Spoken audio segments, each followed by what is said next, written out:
আজকে জুমার রাত, বৃহস্পতিবার সন্ধ্যা থেকে জুমার দিন শুরু হয়ে যায়। চান্দ্র বর্ষ অনুযায়ী বা চাঁদের হিসাব অনুযায়ী রাত আগে আসে, দিন পরে আসে। অতএব বৃহস্পতিবার সন্ধ্যা থেকে শুক্রবার শুরু হয়ে যায়। আবার শুক্রবার দিন যে রাত যখন শুরু হয়, সূর্য যখন অস্ত হয় শুক্রবারের, তখন কি বার শুরু হয়? শনিবার শুরু হয়। অতএব আজকে বৃহস্পতিবার দিবাগত রাত চলছে, এর মানে এখন আমরা কোন দিনের মধ্যে আছি? শুক্রবারের মধ্যে আছি। সূর্য অস্ত যাওয়ার সঙ্গে সঙ্গে শুক্রবারের মধ্যে আছে।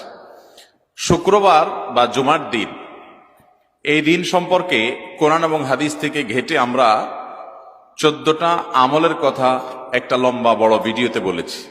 আজকে সেখান থেকে আমি সংক্ষেপ করে এই 14টার মধ্যে আবার অতি গুরুত্বপূর্ণ 5টা আমলের কথা বলবো ইনশাআল্লাহ। কয়টা আমল?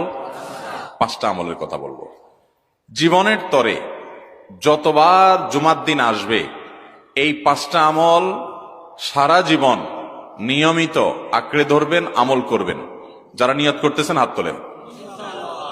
আল্লাহ আমাদের সবাইকে আমল করার তৌফিক দান করুন। আল্লাহ আমাদের সবাইকে কবুল আর মঞ্জুর করুন।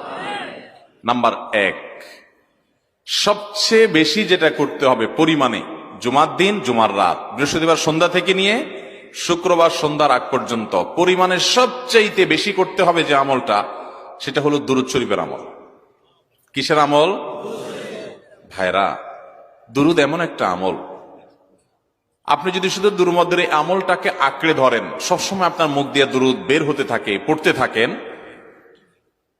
তো নবী করিম সাল্লাল্লাহু আলাইহি সাল্লামের ভাষ্য অনুযায়ী, তার ওয়াদা অনুযায়ী, ইদান তুকফা হাম্মুক ওয়া তুগফার যামবুক, তোমার যত পেরেশানি আছে, নবী সাল্লাল্লাহু আলাইহি সাল্লাম বলেছেন, এই সব পেরেশানি দূর করার জন্য এই দুরূদের আমলটা যথেষ্ট হবে ইনশাআল্লাহ।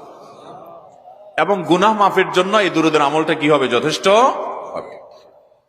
নবী করিম সাল্লাল্লাহু আলাইহি সাল্লাম বলেছেন, মান সাল্লা আলাইয়া মাররাতান সাল্লাল্লাহু আলাইহি আশরা, যে ব্যক্তি আমার প্রতি একবার দুরূদ পাঠ করবে, আল্লাহ রাব্বুল আলামিন তার প্রতি 10 বার রহমত নাজিল করবেন। কয়বার রহমত নাজিল করবেন? আপনার জীবনে 10টি জায়গায়